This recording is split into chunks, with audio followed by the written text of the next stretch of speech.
If you want to master College Football 27 without having to learn everything the hard way, this video is for you. Today, I am going to show you 10 advanced tips that really made a difference for me.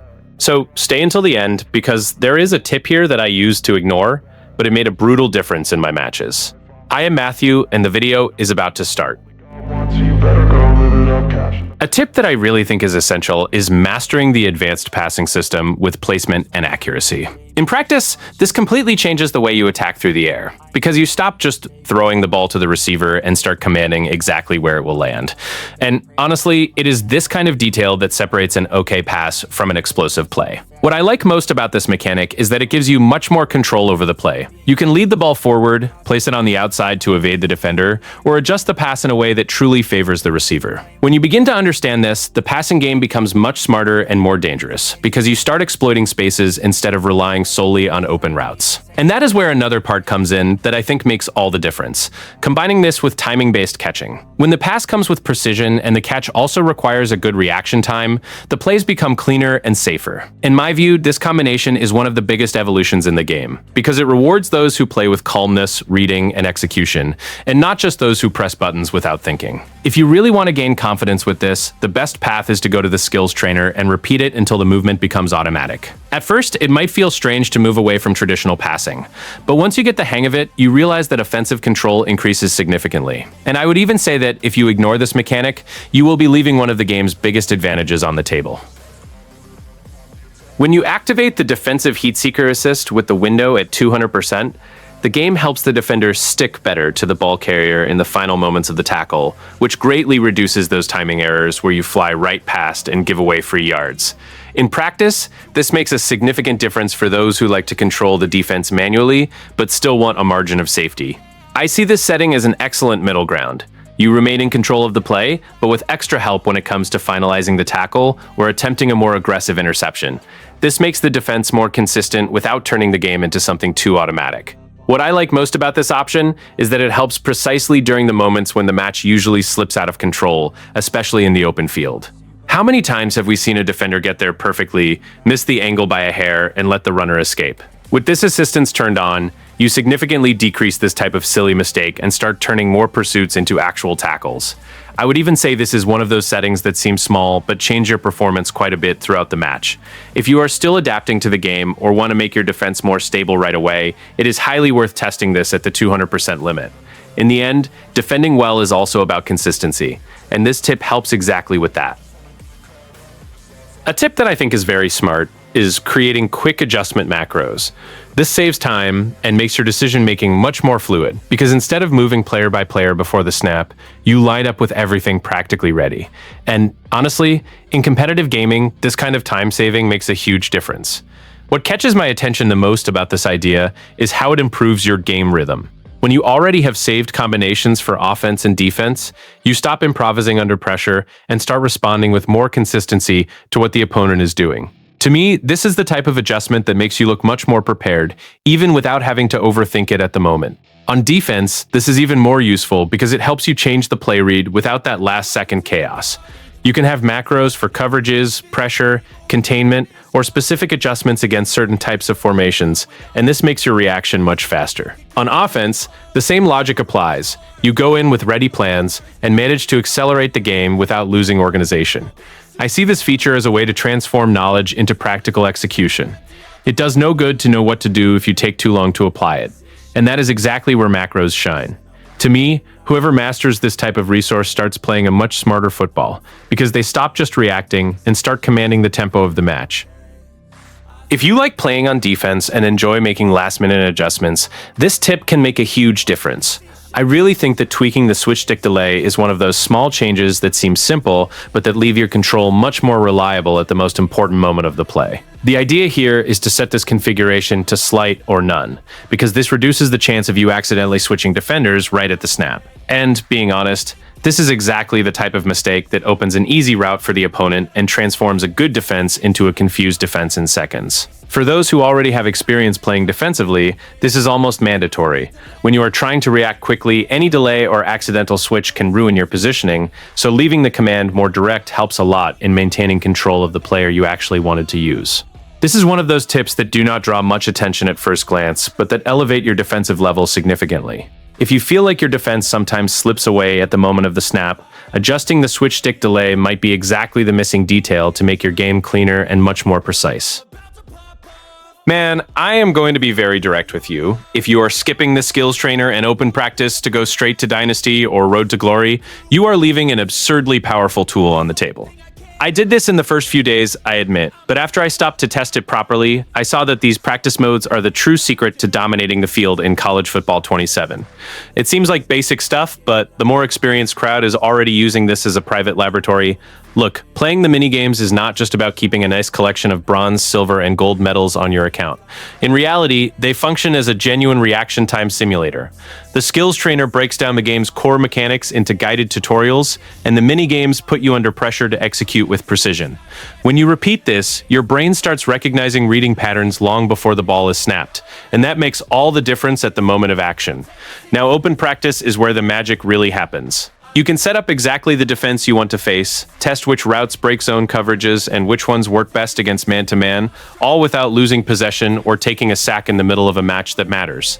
And look, this year the defense is much deeper, with 31 defensive playbooks and smarter zone coverages. So knowing how to read these complex schemes before facing the AI or an online opponent is practically mandatory. My heartfelt recommendation, before you go testing plays in the middle of a ranked match and getting frustrated, go to practice. Run the same situation 10, 20 times until you feel that the read is automatic. When the pressure of the fourth quarter hits and the game is on the line, you will have already seen that coverage dozens of times and will react automatically without risk, without panic. Trust me, the time invested there is what separates those who just play from those who truly master the game. A tip that I think is very strong is using detailed defensive adjustments by holding L2 or LT. This changes how you defend significantly, because you stop reacting just to the basics and start genuinely controlling how the coverage will behave.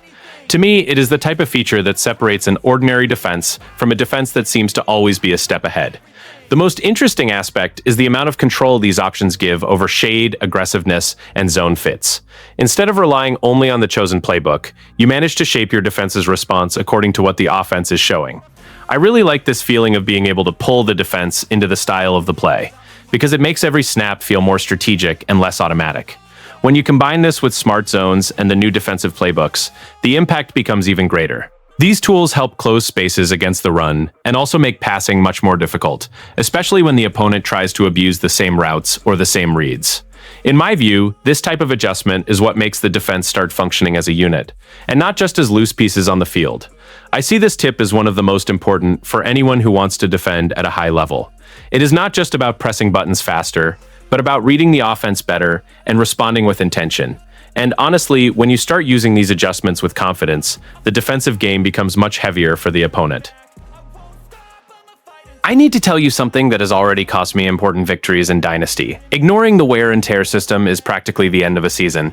This year, EA really tightened the system, and now it is not just a pretty number hidden in the menu. It affects real player attributes and their recovery time. If your running back or wide receiver takes too many heavy hits, you will see their performance plummet in the final minutes, and then there is no miracle play that can save you. My golden tip is simple. Rotate your RBs and WRs regularly. I know it is tempting to keep the starter in the whole game because he has the best overall rating, but trust me, the game penalizes those who force overuse. The wear and tear system accumulates damage on the athlete's body, and when fatigue hits, the risk of serious injury increases exponentially. In College Football 27, Electronic Arts introduced automatic substitution strategies that you can customize by position group, so you can have the bench sub in smartly without you having to pause all the time. The critical moment is always the fourth quarter. How many times do we need a 5-yard run to close out the game and the starting RB simply has no explosiveness because he took 25 hits in the first half? Subbing proactively ensures that your main athletes are fresh when the game is actually decided. And look, the system now takes into account the player's toughness to dictate recovery speed, so even the most resilient ones need rest if you want them to deliver in the clutch. If you are building a dynasty with a long schedule of 12, 13 games plus a bowl, this management is even more vital. An injury in the playoffs due to wear and tear is the kind of thing that makes us turn off the video game and not sleep properly. Using the bench is not a sign of weakness, it is a champion strategy. The crowd that masters this system will have a full team at the end of the season. Those who ignore it will be praying for a miracle from the medical staff. A tip that I think is very important is learning to control the meter in short yardage situations on the QB sneak. In these 4th-and-1 situations, there is no room for improvisation. It is a play that depends on precision, reading, and above all, understanding the strength of the push. To me, this kind of detail is what transforms a simple play into a decisive conversion. What catches my attention most here is that the game now rewards the synergy between the quarterback and the offensive line more. It is not enough to just call the sneak and hope it works, because the new meter requires you to understand how the push from your blockers will influence the forward progress. I really like this change, because it makes these short plays much more tense and realistic. In practice, this means you need to practice the feeling of the right timing a lot. The better you know your quarterback's strength and your line's behavior, the more confidence you will have to convert those downs that truly change the match. And I think that is great, because a 4th down of 1 yard can decide a drive, possession, and even the mental rhythm of the game. This is one of those mechanics that seem small but carry huge weight. Whoever masters the QB sneak meter will win many plays that previously would rely only on luck or brute force. And, honestly, in a tight game, converting this type of situation makes you feel like you are truly controlling the match. To me, one of the most important insights is understanding that Dynasty mode does not just revolve around winning game after game. A lot of people go in thinking only about what happens inside the field, but the true differentiator is in how you manage the program outside the lines. And that is where the Dynasty Blueprint with NIL starts to separate those who just build a strong team from those who truly construct a powerhouse. What I find most interesting about this system is that it forces you to think like a coach and a manager at the same time. It is not enough to just hand out coach points randomly. The ideal approach is to invest in the play style that matches the identity of the university you are commanding. When you do this, everything seems to fit better, because the team evolves with a clear direction instead of becoming a mixture of unfocused ideas. Now, the NIL part is where many people can get too excited and end up setting their own trap. Giving huge contracts to freshmen seems tempting, especially when you see an absurdly promising prospect, but this can drain resources that would make a much bigger difference in the growth of the program. I honestly see this as that classic mistake of thinking only about the now and forgetting that better facilities and a stronger structure help your entire team for much longer. When you balance victories with smart budget management, avoid overpaying in NIL, and prioritize staff and facilities, your program begins to grow sustainably. And to me, that is exactly what makes this mode so addictive. The feeling that every good decision off the field sets the stage to dominate on it. I know we enter Road to Glory already dreaming of the Heisman and those absurd NIL numbers appearing on the screen, but hold back the excitement a bit before accepting just any contract. The game gives you huge freedom to choose your athlete's trajectory, from high school all the way to the NFL draft, and one of the smartest decisions you can make right at the start is to focus on maximizing your player's max potential before you go signing image deals out there. Electronic Arts made it clear that now every choice off the field reflects directly on your development and your draft stock, so it is better for us to play with our heads and not just our hearts. Here is the tip that changed my approach to the mode. Before accepting any NIL deal, stop everything and analyze the roster depth of the school you are about to join. It might seem tempting to take a lucrative contract from a giant university, but if there is already a veteran with high stats eating up all the snaps at that specific position, you are going to sit on the bench while your character rots. Draft stock does not go up just because you have a high salary in college. It stagnates, and then when the time comes to go to the NFL, you will be behind other players who had real game time. The balance between NIL money and field time is the key to not sabotaging your own career. I already made this mistake in other years of Road to Glory. I chose the school for the money, for the packed stadium, for the hype, and ended up spending 2 seasons as a backup. In College Football 27, the draft stock mechanic seems harsher and more realistic, so staying on the bench because of veterans is practically a death sentence for your development. High NIL without real snaps not only hurts your draft, but also delays the growth of your player's attributes, since practice and repetitions in official games count for a lot to activate cap breakers and level up. It does no good to have maximum potential if you never step onto the field to prove you deserve to be a starter. What I learned playing is that the right college program is not the one that pays the most in the short term, but rather the one that guarantees you game time from your freshman year. Choose a school where your position is open, where the coaching staff trusts freshmen, and where you can build a real legacy. Let the NIL money come as a consequence of your performance, and not as bait that will trap you on the bench. The NFL draft is the grand prize, and to get there with your draft stock at the top, you need snaps, statistics, and consistency. Focus on what truly matters, and the rest comes naturally.